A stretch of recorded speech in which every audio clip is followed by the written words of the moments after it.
Good morning, everybody. Good morning. There's excitement in the air, even with daylight savings. You got an hour less sleep. And even with all this interesting weather we had yesterday. So welcome to Center for Spiritual Living Morristown. I'm Frankie Timmers. And welcome to anybody who is joining us virtually, whether it's today or tomorrow or next week or next year. The beauty about our recordings are that they are available for the rest of forever. So we are continuing the theme of the year, Living Everyday Wonder. And for March, it's play, which is kind of interesting, right? And today my topic is remember to laugh, no matter what. So we're going to have a few giggles, hopefully. We're blessed to have John Heron join us. He is a licensed practitioner at Center for Spiritual Living Princeton. He's a great storyteller. So he has a story for us. If you would like to know more about us, because you're here for the first time, or because you are online and you want to know more, check out our website, cslmorristown.org. And we also have a welcome packet, and we have a sign-up sheet for anyone who would like to be on our email list. So you can just write your name on our guest book. And if you are online, say hello, give a little wave, or a little thumbs up, or a little heart, or a little comment, or whatever it is that you like. It depends too, of course, if you're on YouTube or on Facebook. And I would like to start or continue with our peace practice, our namaste practice. So namaste is Sanskrit for the divinity in me blesses the divinity in you. So in some countries, they do that all the time. That's how they greet. You know, we might do this or shake hands, but they say namaste. And so now we can do it very consciously, because when we're really present and we think about, when I do that, blessing the divinity in you and you're blessing the divinity in me, it's a sacred moment. So let that sacred moment fill you for today. So put your hands together in front of your heart and just say namaste to somebody. Namaste. Namaste, all. Namaste. Namaste. Yes, thank you. So we have lots of things happening. If you're virtual, take a look at our website. If you're here, you can walk up here and see all the wonderful things that are happening. Next week, we have our grand opening. Please, please, please, RsVP. You could do it with me today, or you can shoot an email. We're not going to refuse anyone. But RsVPing will really help us, because we only have 40 seats in this room. And so we want to be sure that everybody can come. So we're doing 2 celebrations. So you can choose to do 9:30 or 11. After the 11 one, we will have a reception in the social hall of the Brookside Church, which is going to be wonderful. And also that day, Michael Malik is doing his chakra meditation workshop from 1 to 2:30. Yes, yeah. 1 to 2:30. And I want to tell you about something really special. There's an Easter basket out there with all kinds of goodies. They're not for you to take. Too late. I mean, it's really hard for me to resist chocolate. If I see chocolate, I'm kind of like, I have to eat it. So, right? And so we're participating in the Table of Hope Easter Basket Drive. It's a nonprofit organization out of Bethel AME Church in Morristown, and it's a community kitchen that feeds people on a daily basis. So they're sponsoring this. They want to create 300 baskets for children in the community, and so if you'd like to donate, you can even donate cash, and we'll go shopping for you. But what we're looking for is small toys, new pails or buckets, bubbles, chalk, coloring, activity books, etc., etc. And the 27th of March is the last day we are collecting. So speak to Frannie if you want to know more about that. And I think that's it for now. All right, let's do an opening treatment. which is our word for affirmative prayer. So let's close our eyes as a way to withdraw our attention from the outer world and bring it to the silence and the sweetness of the inner world, where we know peace and only peace. When we reflect on that, we may not agree. We may say, how can there be peace inside?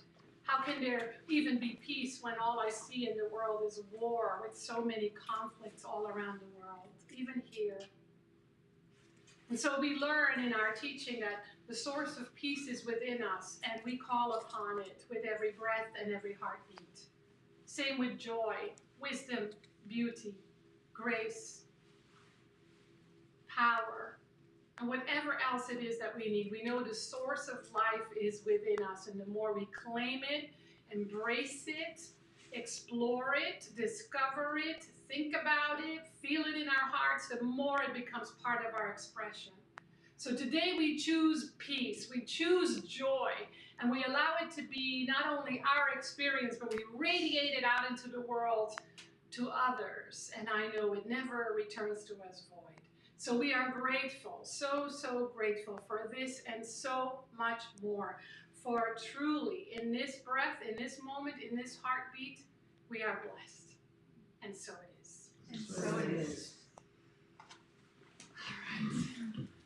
So now we have the amazingly glorious John Heron from Princeton share a story with us. Well, now I have to be amazingly glorious. Not sure I know how to do that. So good morning. Good morning. And what a glorious morning it is. I mean, just think of this, whether you're physically here or you're online, you're participating in making a choice to be in peace, to be in joy, and each of us can right now acknowledge that that's the choice we made. Of all the choices, you could be having a bagel with a schmear on it, but you chose to be here. So that's pretty wonderful. So this morning I wanted to tell a story. And this is a story about a village far away from here. And there was this little girl who lived in the village. She's probably 8 or 9 years old. And she's a very special little girl, and every morning she gets up before anybody else gets up, and she goes out to the fields around her little village where it's really quiet and peaceful. And she watches the sun come up. It's her favorite time of day. And when she's finished feeling really peaceful from the quietness around her, she goes back to the village, and as she gets to the village, she starts to hear the farmers getting up and hitching their wagons and milking their cows, and then she goes into the village and the noise of people waking up and gets home, and there's her mother yelling at her brother and sister, and the brother and sister yelling at each other, and the grandmother's in the kitchens getting ready to cook for the day, and all the noise that goes on. And she says, oh, I love the peace when I'm out in the fields and the sun is rising. And so every day she does this, and she finds that after a while she gets back into the village and all that noise starts really bothering her. She gets really annoyed. Her mother is yelling at her brother, and her brother is fighting with her sister, and she starts getting really, really annoyed at this. And as she goes through her day, she goes to school, and the kids are fighting and playing and making noise, and the teacher won't be quiet. She just wants the quiet. And gradually, she finds she's getting really annoyed with the world around her and all the noise that she finds in the world around her. And this gets more and more until she becomes a really difficult person to be around. And finally, her mother says to her, you have been invaded by an evil spirit. I'm going to take you to the wise woman who's going to exorcise this evil spirit because you're impossible to live with now. So the next morning, her mother drags her over to this hut in the village nearby and says, you go in there and you tell her that you have been invaded by an evil spirit and you want to be exorcised. She goes in, and in the dark of this hut is an old woman making tea. Pays no attention to her whatsoever. And she starts talking, you know, I hate the noise in the world, and it really annoys me, and it bothers me terribly. And the woman's paying no attention to her. And after a few minutes, the woman turns around with a cup of tea and says, would you like a cup of tea? And she stops and says, no, you don't understand. I came here because the noise, the world is a noisy place. And the woman says, yes, I understand. You want the secret of peace. Well, only the gods can tell you that. So here's how you need to find the secret of peace. And the woman goes off. Meanwhile, the girl's saying, what am I doing here? What is this woman? And what does she know? The woman goes and takes out a piece of parchment and reaches into the fireplace from last night's fire and takes a piece of charcoal and starts drawing. And the girl's watching and saying, oh, I don't know what's going on here. And the woman hands her and says, this is a map. This is where you go to hear the voice of the gods. And they will teach you how to have peace. But the girl says, but I don't know. Just follow the map. You see that road over there? Tomorrow morning, you get up even earlier. And you get on that road. You must be there before sunrise. That's important. Just follow the map. Don't worry, you'll be totally safe. The little girl's a little worried now because she's never been that far away from her village. So the next morning she gets up. She takes a map. She says, oh, okay. And she sees different things on the map, different points at which you, that point, that's on the map. Yeah, and then she comes. Well, what is that thing at the top of the map? And she looks up, and there's a patch of jungle right in front of her. And she looks, and she's a little scared, but the old lady said she was going to be safe. And she sees that in the middle, there's like an opening. So, okay, what can she do? She's now far from home. She's been walking for a couple of hours. She goes in. And in the center of the jungle is a clearing. And in that clearing is a tree that looks like it was there from the creation of the earth.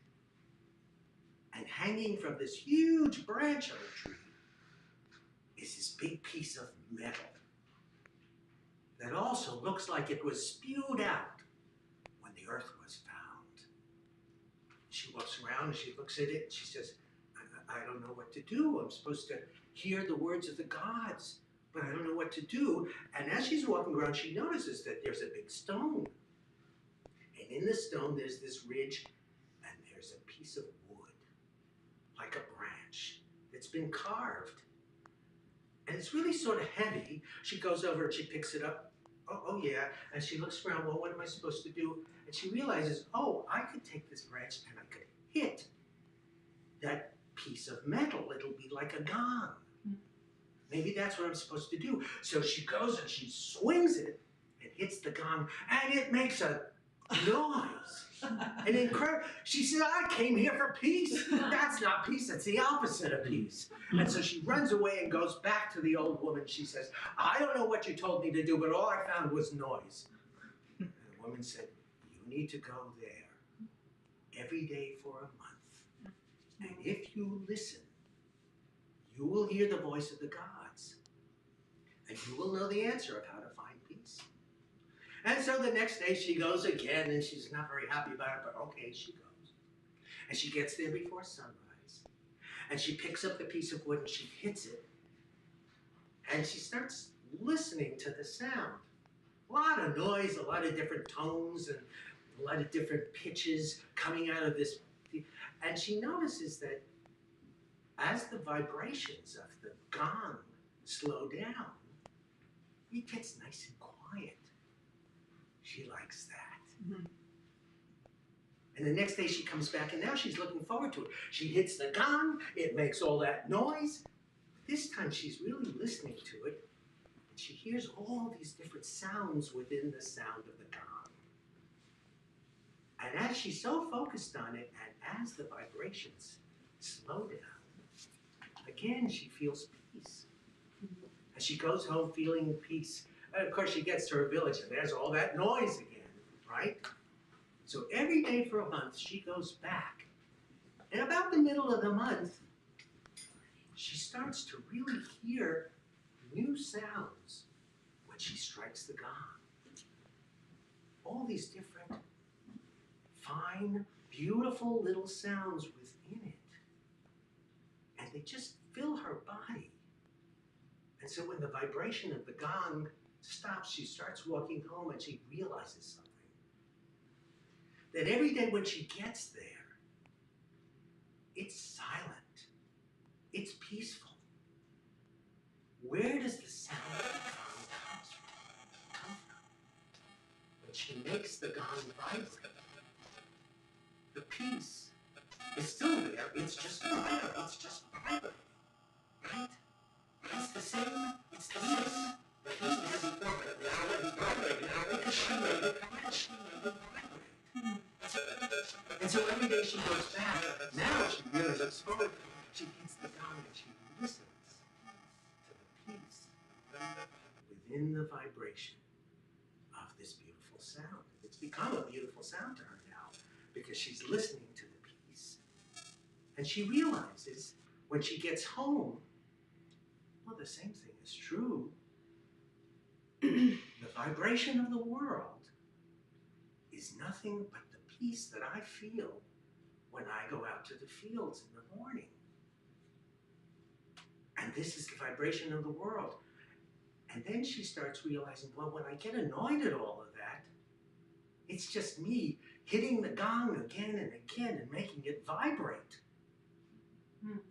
What would happen if I stopped hitting the gong again and again and making it vibrate? I just hear the natural vibration of the world, which is nothing other than the peace in vibration. And at the end of the month, she goes back to the hut, and the old woman is in bed, very ill. And the old woman says to her, I think it's my time.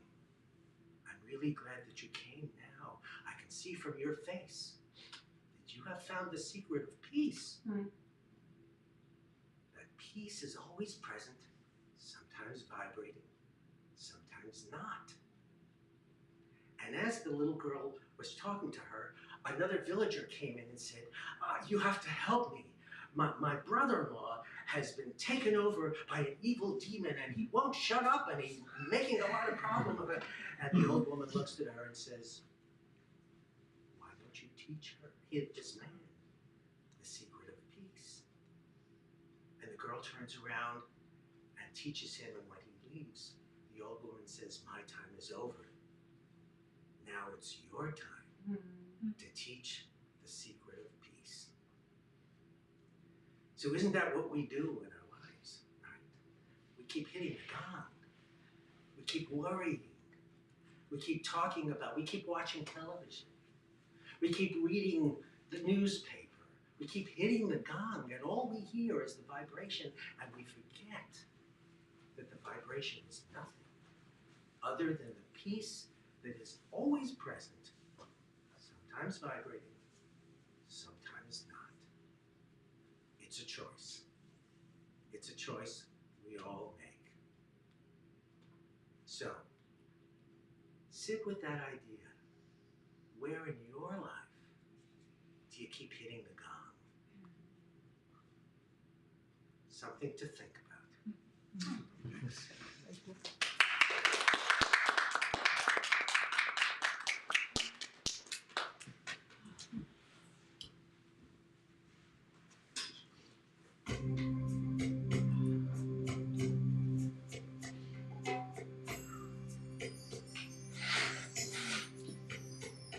I open up to silence. I open up to silence. All is well. All is well. I open up to silence. I open up to silence. All is well. All is well. I open up to silence. I open up to silence. All is well. All is well. I open up to silence. I open up to silence. All is well. All is well. I open up to beauty. I open up to beauty. All is well. All is well. I open up to beauty. I open up to beauty. All is well. All is well. I open up to beauty. I open up to beauty. All is well. All is well. I open up to beauty. I open up to beauty. All is well. All is well. I open up to wisdom. I open up to wisdom. All is well. All is well. I open up to wisdom. I open up to wisdom. All is well. All is well. I open up to wisdom. I open up to wisdom. All is well. All is well. I open up to wisdom. I open up to wisdom. All is well. All is well. I open up to peace. I open up to peace. All is well. All is well. I open up to peace. I open up to peace. All is well. All is well. I open up to peace. I open up to peace. All is well. All is well. I open up to peace. I open up to peace. All is well. All is well. I open up to light. I open up to light. All is well. All is well. I open up to light. I open up to light. All is well. All is well. I open up to light. I open up to light. All is well. All is well. I open up to light. I open up to light. All is well. All is well.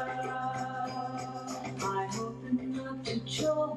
I open up to joy. All is well. All is well. I open up to joy. I open up to joy. All is well. All is well. I open up to joy. I open up to joy. All is well. All is well. I open up to joy. I open up to joy. All is well. All is well. I open up to silence. I open up to silence. All is well. All is well. I open up to silence. I open up to silence. All is well. All is well. I open up to silence. I open up to silence. All is well. All is well. I open up to silence. I open up to silence. All is well. All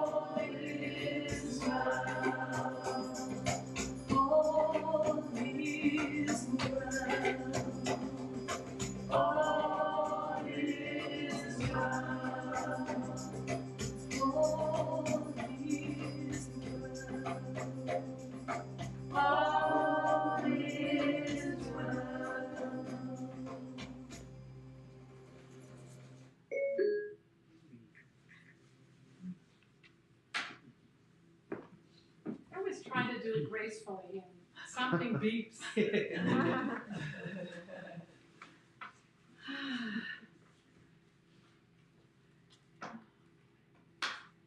So,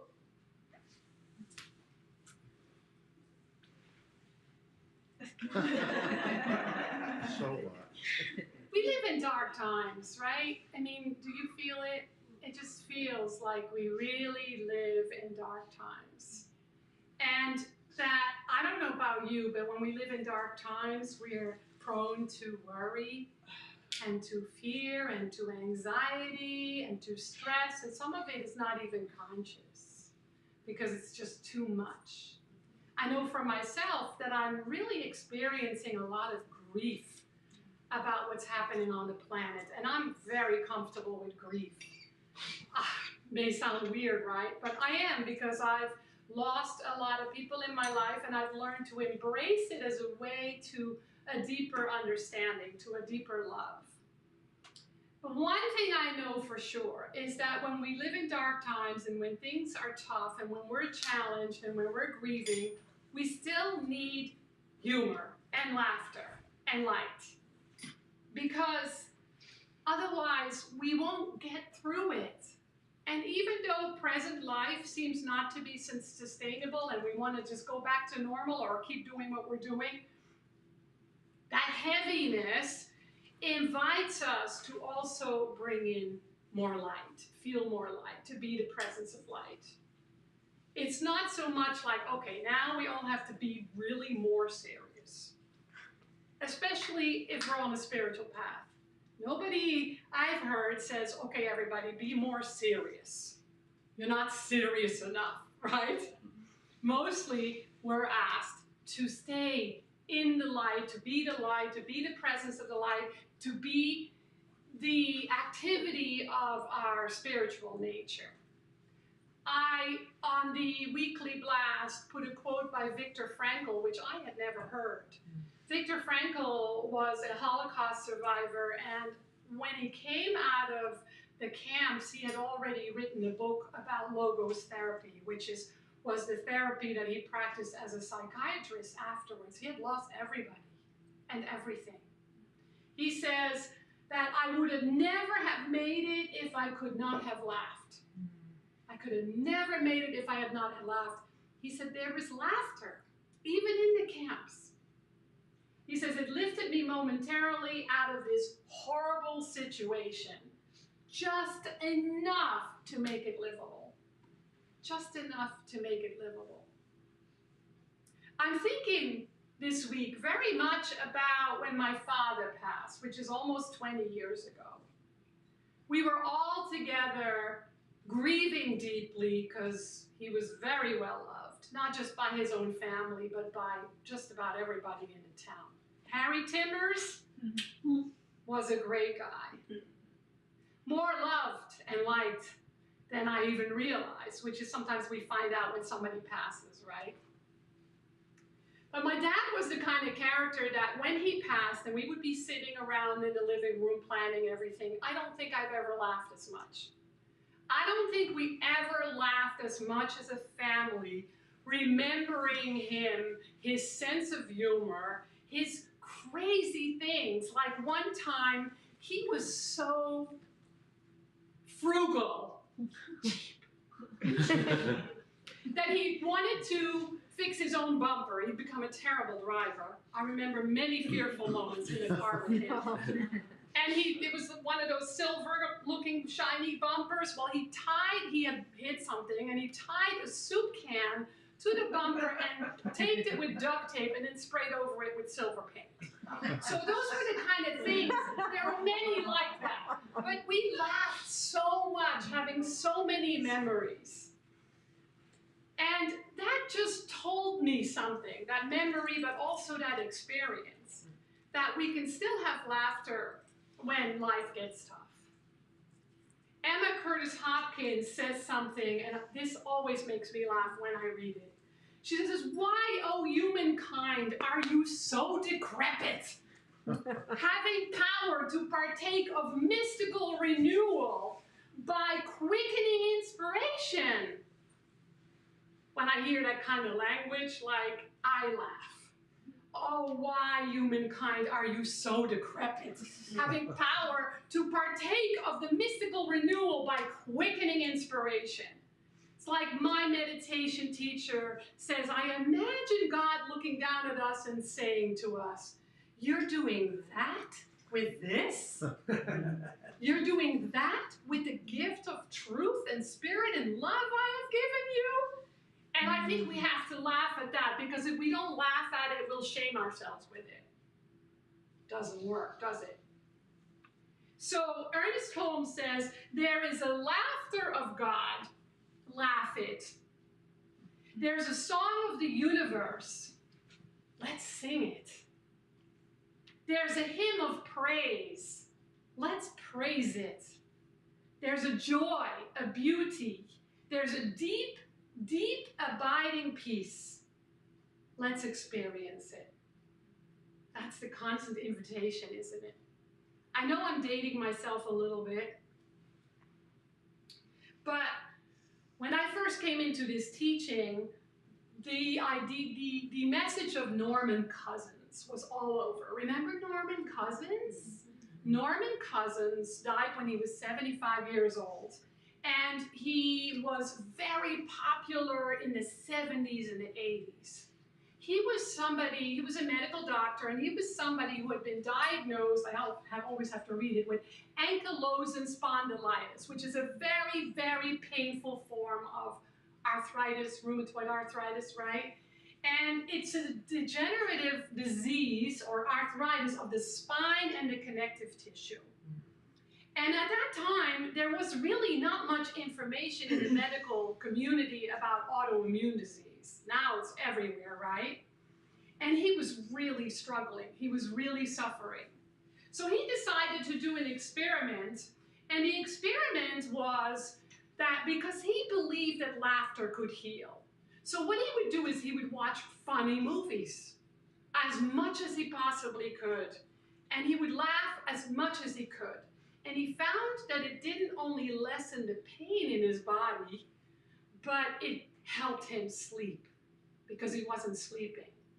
So how interesting is that, right? He was then able to join the staff of UCLA Medical School teaching about the healing power of laughter. So I'm curious, what are some of the things that make you laugh? What makes you laugh? Getting tickled. Getting what? Tickled. Getting tickled. Oh my gosh. Getting tickled makes you laugh. What else? My husband. Your husband makes you laugh. He makes me laugh too. I'm so lucky I live with somebody who makes me laugh every single day. What else? Telling silly jokes. Telling silly jokes. My dog. Your dog. Pets make us laugh, right? Kids. A 6-year-old makes you laugh. Yes. What else? Douglas Adams' Hitchhiker's Guide to the Galaxy. Okay, you have to say that again. Loud. Douglas Adams' Hitchhiker's Guide to the Galaxy. Douglas Adams' Hitchhiker's Guide to the Galaxy. Yeah, funny movies. Any funny movies? Afterlife. Great series on Netflix. Elf. Makes me laugh at Elf. We watched it this holiday. Elf is so hilarious, right? So it's really important for us to think about what makes us laugh and what brings us joy. So there's this thing called laughter yoga. It's very goofy and silly, but it's very powerful. So we're going to try that. All right? So we're going to use the vowels, and we're going to laugh with the vowels. You ready? Take a deep breath.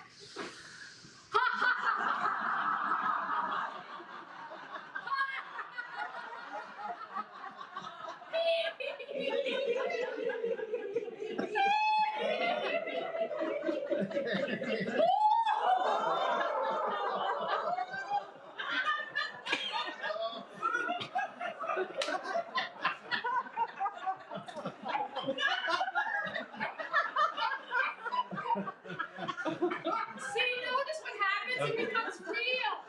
It becomes real. I stopped saying laughing my ass off because I have no more accent. Then it became laughing my belly off, and I'm like, I'm good with my belly belly's good. So now maybe it's like back fat. So be careful what you say, but it's important to have laughter. What happens is the cortisol's in your body, and I don't know enough about the medical stuff, so my apologies, but they go down, and the endorphins and the oxytocin and the dopamine goes up, and stress is relieved. And so it's a very important practice.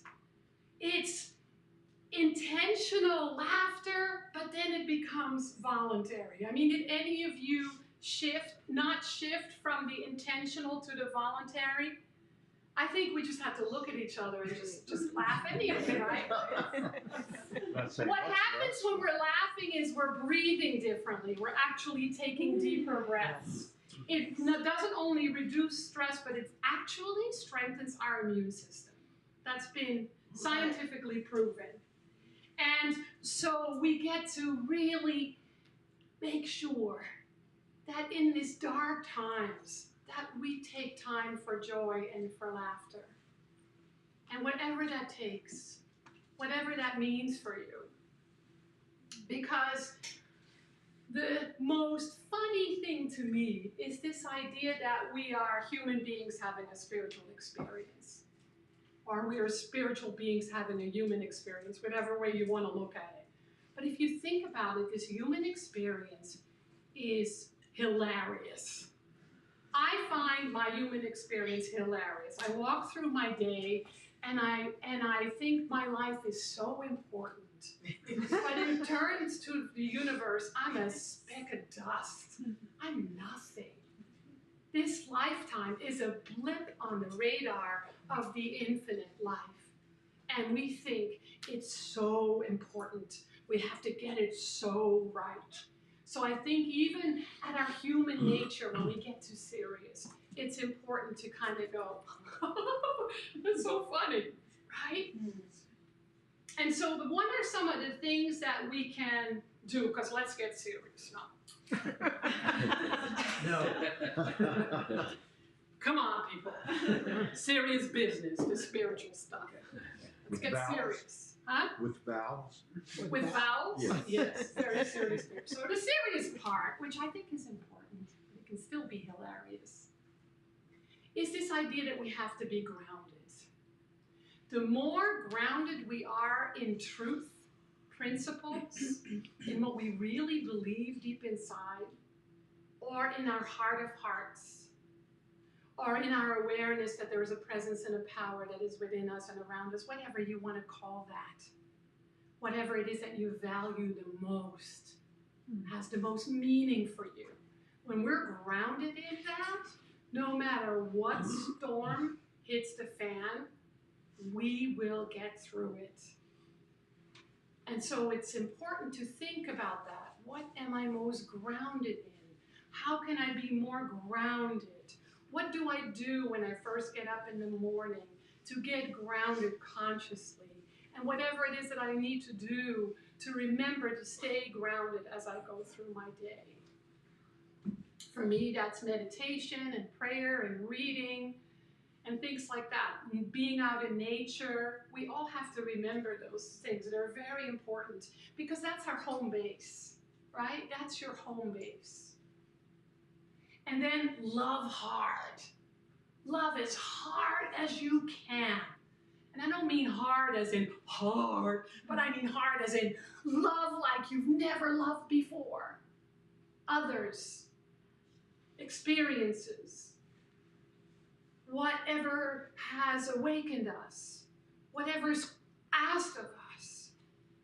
Because love is all there is. So when we love hard, we just let everything else go soft. Because love dissolves fear. I don't know if you're aware of that, but a lot of what you see on TV, on the news, is be very afraid.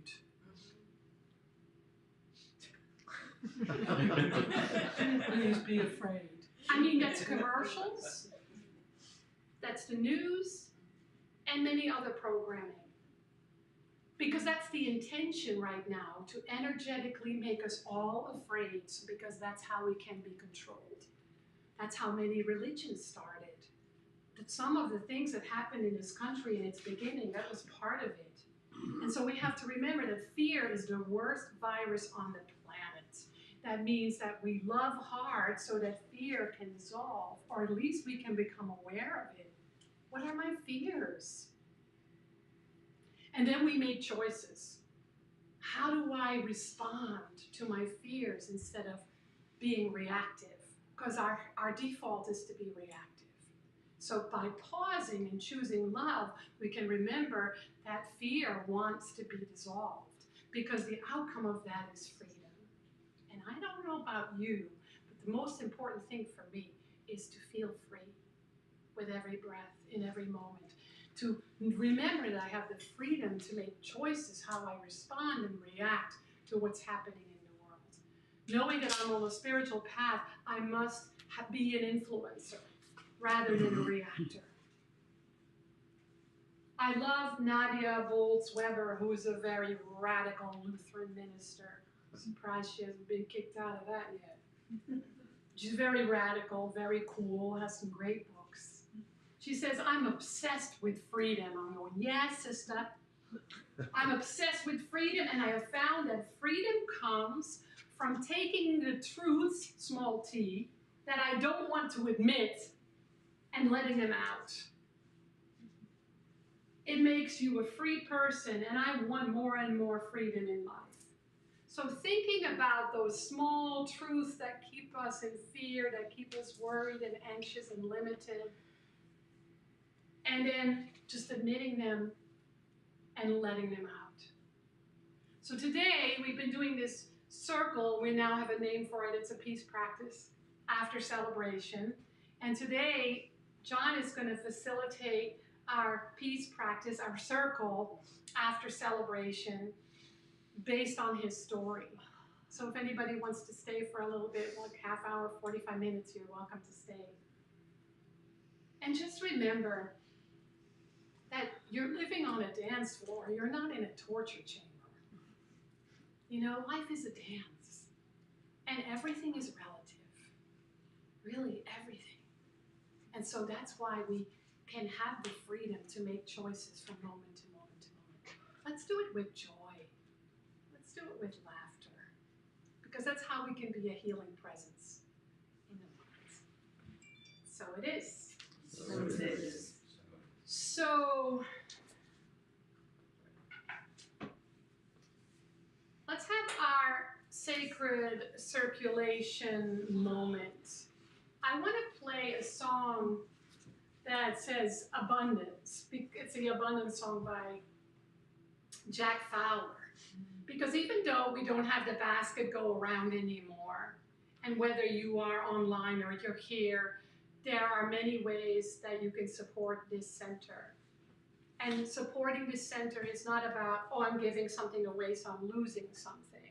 It's, I'm giving something to support a bigger idea.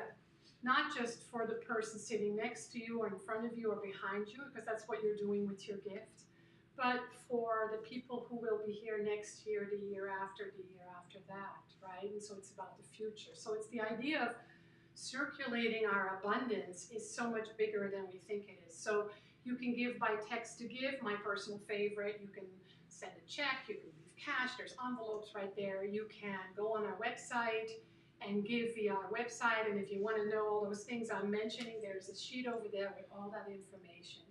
So let's take a moment, close your eyes, and just for a moment think about this whole idea of sacred circulation. And I'll play just a little bit of this.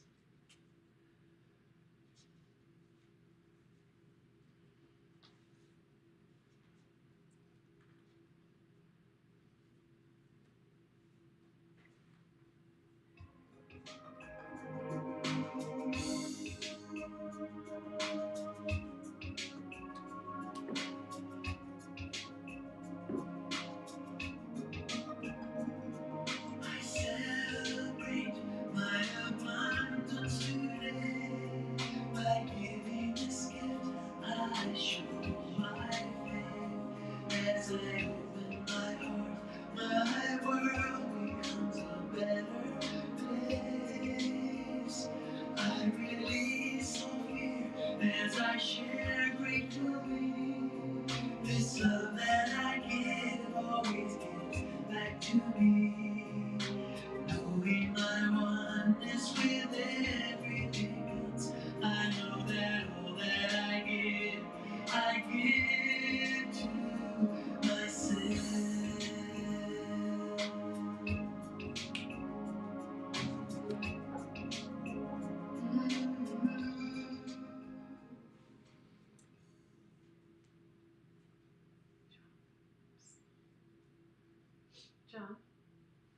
do according to you. And so in this sacred place, in this sacred consciousness, which is the presence that is always present, which is pure love, it is the light that reveals itself in us, around us, and through us. It is perfect peace. And knowing that this is so, and if that is all that there is in the world, then each one of us is that perfect peace, that perfect love, that perfect consciousness of divine truth that lifts us up. And therefore I know that each one here is a candle, a light. Each one is that peace. And each one's life is lit up by truth. And each one is now knowing in a deeper, truer place within themselves the presence of peace, the presence of joy, and that presence fills them, surrounds them, protects them, and guides them as they go off into their lives, each one knowing a higher truth. Joy is what is present. Peace is what is present. I know this is the truth. And I'm so grateful for this truth. It is in the law. It is done. It is so, and so it is. And so it is.